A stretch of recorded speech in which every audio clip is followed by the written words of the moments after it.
Tapi kita ini senangnya learning by doing, atau lebih parah lagi try and error.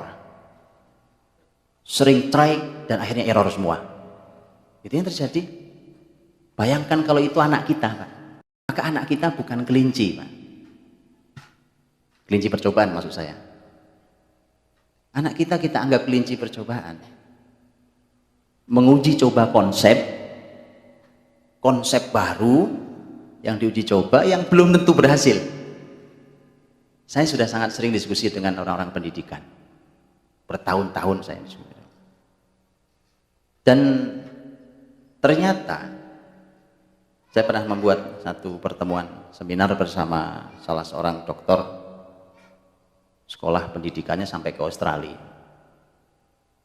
Ternyata beliau ini menyampaikan kurikulum pendidikan abad 19 beda dengan abad 20. Bukan cuma kurikulum, metode pendidikannya. Apa anak kita kelinci percobaan? Itu masalahnya. Sudah begitu dua-duanya teorinya dari orang kafir pula. Lebih serem lagi, Pak. Selama ini kita berteriak-teriak Zionis, Yahudi, anti Nasrani. Tapi cara kita mendidik anak pakai teori Yahudi, pakai teori Nasrani. Betul? Saya kasih contoh supaya saya nggak ngecap. Kalau ngecap bahaya saya. Bisa tuntut rame-rame saya. Saya kasih contoh. Saya mau tanya, apakah konsep belajar sambil bermain sambil belajar konsep benar? Saya mau tanya. Ini belum tentu salah. Saya mau nanya, kan saya nanya, Pak. Jangan takut. Saya cuma bertanya. Kita selama ini bahkan tidak berani sekedar bertanya. Yang konsep itu disampaikan oleh Yahudi Nasrani yang selama ini kita perangi katanya. Kita perangi apa? Memerangi ekonomi tidak seberapa dibandingkan memerangi konsep pendidikan, karena konsep pendidikan melahirkan generasi, melahirkan unsur terpenting di peradaban, yaitu manusia. Ekonomi menghasilkan uang, itu penting. Tapi mana yang lebih penting? Mana yang lebih penting? Uang atau orang? Sepakat. Kita sepakat. Kita perang terhadap ekonomi ribawi. Harus. Kita perang secara fisik, bahkan kita berteriak-teriak takbir Allahu Akbar, anti Zionis. Anak kita didik dengan cara Yahudi, dengan cara Nasrani. Kita sering baca ayat walan tarda ankal yahud walan nasara hatta tattabi'a millatahum. Rasul bersabda la tattabi'un sanana man kana qablakum. Banyak kita sudah baca itu. Konsep kita belajar tentang pendidikan, cara kita belajar, masih banyak yang ternyata kita nanya aja gak berani, Pak. Kembali, Pak. Belajar sambil bermain sambil belajar. Benarkah konsepnya menurut Islam? Tolong dipelajari, ya kan? Ini banyak sekali yang harus ditanyakan.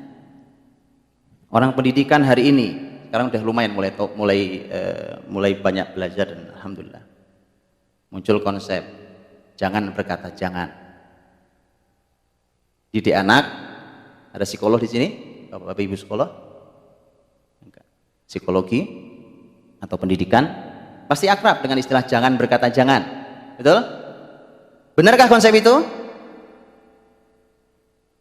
Kita nggak tahu bahkan jawabannya.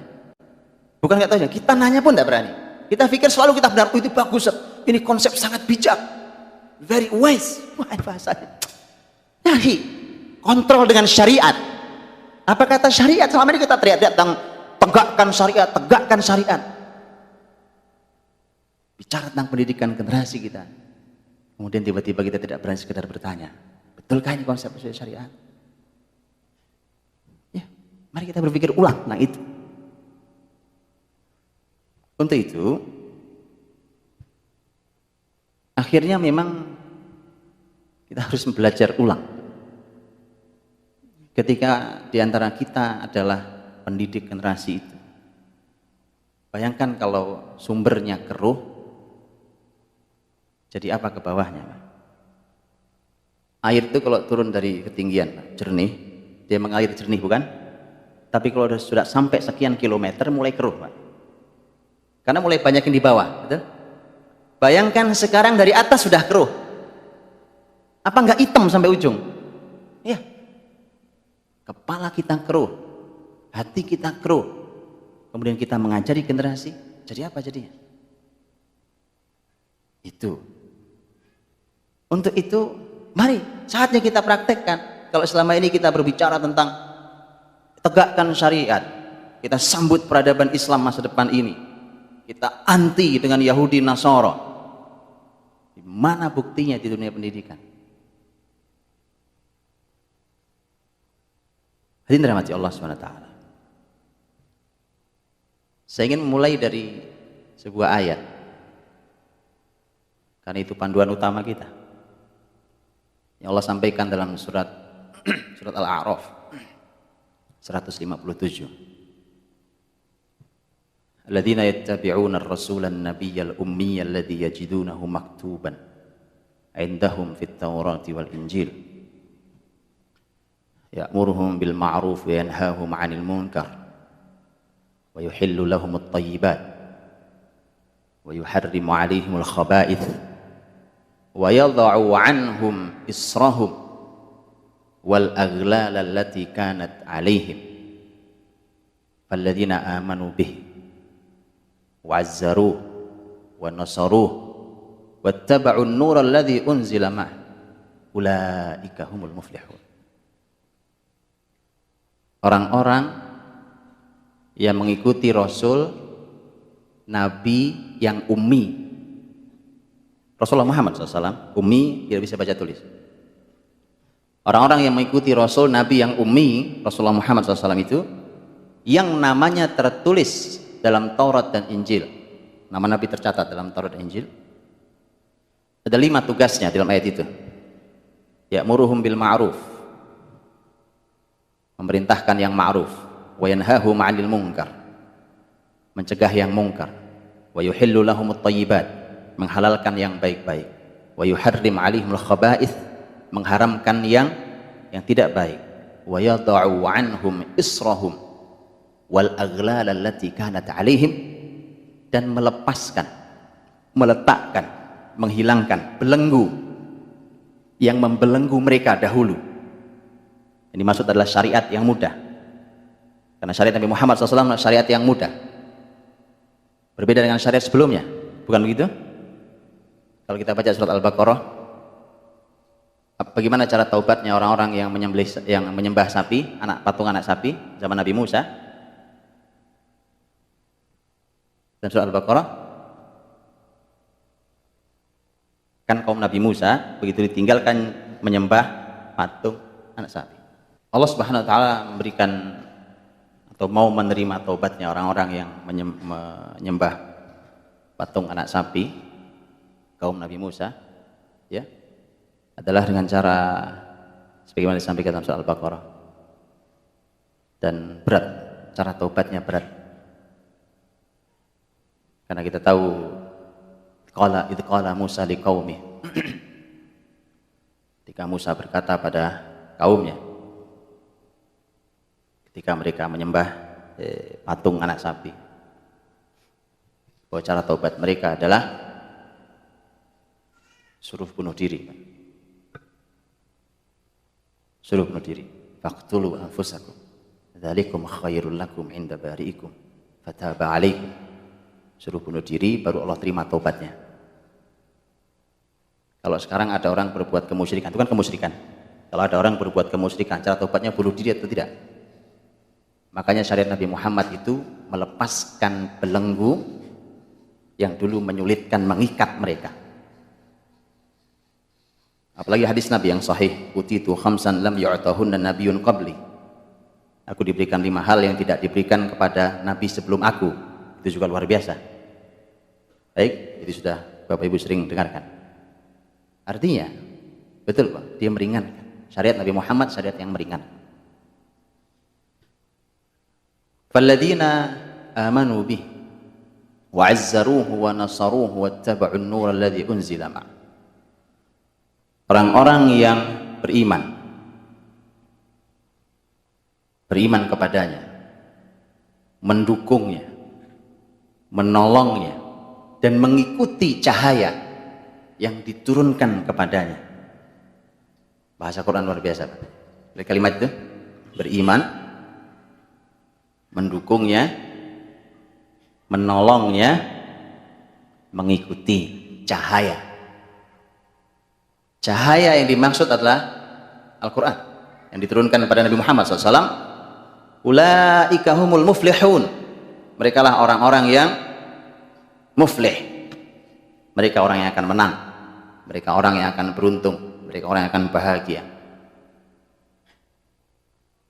Ayat ini sesungguhnya bicara banyak hal, tapi saya hanya ingin menukil sebagian saja. Bahwa syariat Nabi Muhammad SAW dibandingkan dengan syariat Nabi sebelumnya, sama-sama Nabi, adalah syariat yang diringankan, dimudahkan. Ketika sudah keluar dari syariat Nabi Muhammad SAW, yang terjadi adalah berarti kita kembali mengikat diri kita dalam kesulitan-kesulitan, kerumitan-kerumitan. Kalau itu dibawa ke semua dunia, yang semua bidang kehidupan hari ini, kita akan menjumpai kebenaran kalimat ini. Silahkan diuji hari ini yang kita hidup tidak dalam sistem Islam, betapa rumitnya sistem yang ada. Betul? Cuma sekedar milih pemimpin, gaduhnya luar biasa satu negeri. Betul? Saya tidak sedang bicara tentang demokrasi, enggak. Saya cuma sekedar bicara milih pemimpin, gaduhnya luar biasa. Sekarang pemimpin sudah kumpul di Senayan, rapat sampai subuh, kan betul kan? Hanya untuk menentukan 5 orang yang duduk di depan. Subhanallah. Kembali ke konsep Rasul, antum akan jumpai betapa mudahnya, betapa sederhananya. Betul kan? Rasulullah SAW ke Abu Bakar, semua sahabat sepakat. Sahabat-sahabat ketika rapat di Saqifah Bani Sa'idah, rapat menentukan sahabat Abu Bakar radhiyallahu anhu. Begitu rapat menentukan Abu Bakar, simpel bahasa mereka. Siapa yang berani memimpin? Abu Bakar masih hidup. Orang yang disepakati, karena Nabi sering memberikan isyarat. Nabi tidak pernah nunjuk Abu Bakar jadi pemimpin setelah saya, tapi sering memberikan banyak isyarat bahwa setelah saya adalah Abu Bakar. Orang nomor 2 setelah Nabi adalah Abu Bakar radhiyallahu anhu. Sederhana. Ya sudah, gak ada yang berani. Ya sudah, kita angkat Abu Bakar, kita baiat tangannya. Abu Bakar meninggal, dia pesan, saya tunjuk Umar. Itu mimpin negeri lebih luas dari Indonesia. Supaya antum tahu. Jangan antum pikir itu mimpin satu Madinah. Jangan antum pikir itu. Zaman Umar radhiyallahu anhu, wilayah kekuasaan muslimin sudah masuk di bagian timur utara, seluruh Romawi timur, sebagian Romawi timur, Persia, seluruh Persia, sampai menjelang di seluruh wilayah bekas jajahan Soviet itu. Terus sampai menyeberang Laut Merah, masuk ke Mesir, sampai ke ujung Tripoli, Libya. Jadi jangan antum pikir itu Indonesia luas, Pak. Artinya tidak ada kegaduhan. Begitu Umar wafat, kata Umar, saya tunjuk 6 orang. 6 orang. Yang milih 6 orang, yang dipilih 1 dari 6 orang. Simple. Bahkan masa kegaduhan, saat Khalifah Utsman meninggal. Khalifah Utsman meninggal, kezaliman para pemberontak itu, saat kegaduhan itu, bahkan naiknya sahabat Ali bin Abi Thalib menjadi khalifah setelah Utsman, tidak ada kegaduhan. Naiknya beliau dibaiat di Masjid Nabawi, tidak ada kegaduhan. Konsep itu, asal bukan dari konsep Rasul, pasti sangat rumit. Kembali ke dunia pendidikan. Kita bicara pendidikan hari kita. Sama persis. Betapa lelahnya para guru hari ini. Betapa rumitnya sekolah hari ini dengan hasil yang belum jelas. Kalau saya lebih berani katakan hasil yang tidak jelas. Ciri Islam, selalu konsep pendidikan Islam itu salah satu cirinya adalah sejalan dengan konsep Islam. Islam itu konsepnya berkali-kali Allah dan Rasulnya berkata tentang kemudahan konsep Islam, tapi hasilnya sangat dahsyat. Quran mengatakan yuridullahu bikumul yusra wala yuridu bikumul usr.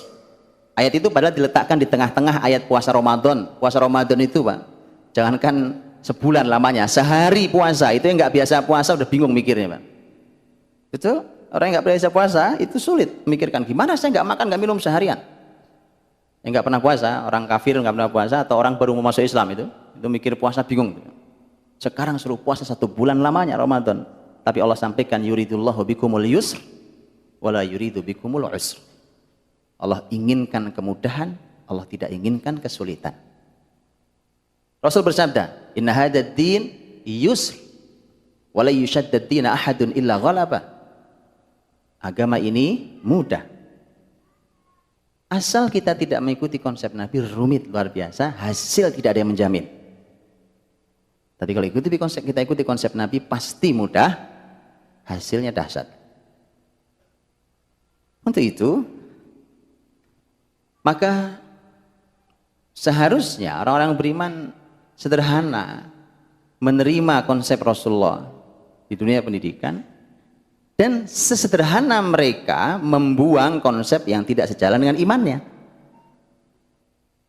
Kenapa hari ini jadi terbalik? Kita kalau disodori ayat atau hadis, kita berkata ini mungkin ada tafsir lain, Pak, mungkin. Betul.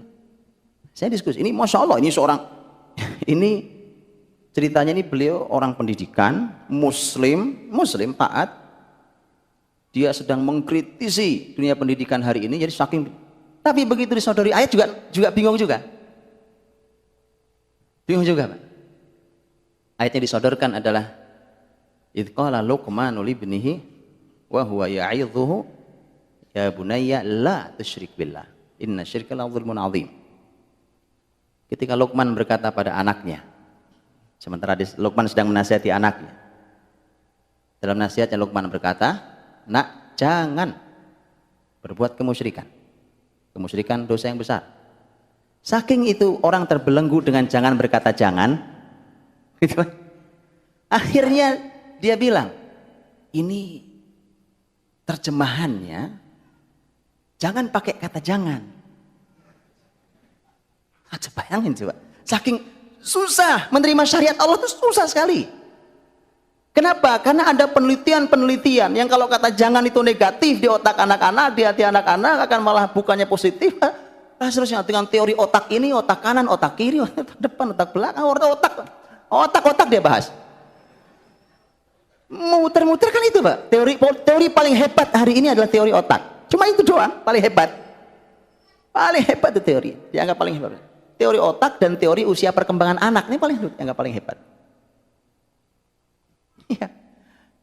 Jadi bingung. Terus bagaimana dong, Pak? Kalau ini kan kata-katanya ya bunayya lah kan jangan, tahu kita ya kan? La tusyrik billah. Begini cara terjemahnya. Wahai anakku, usahlah. Antum aja ketawa coba. Antum yang orang Indonesia aja ketawa. Mas, ini bahasa Arab, bukan bahasa Melayu.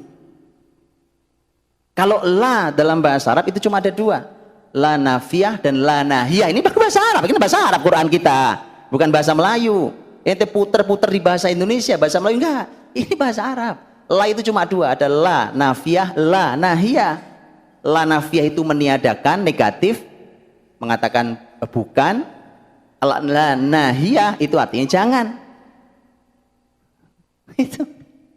Lihat, Pak, saking orang susah menerima syariat Allah. Selama ini kita teriak-teriak kan, syariat Allah, syariat Allah. Kita susah menerima syariat Allah.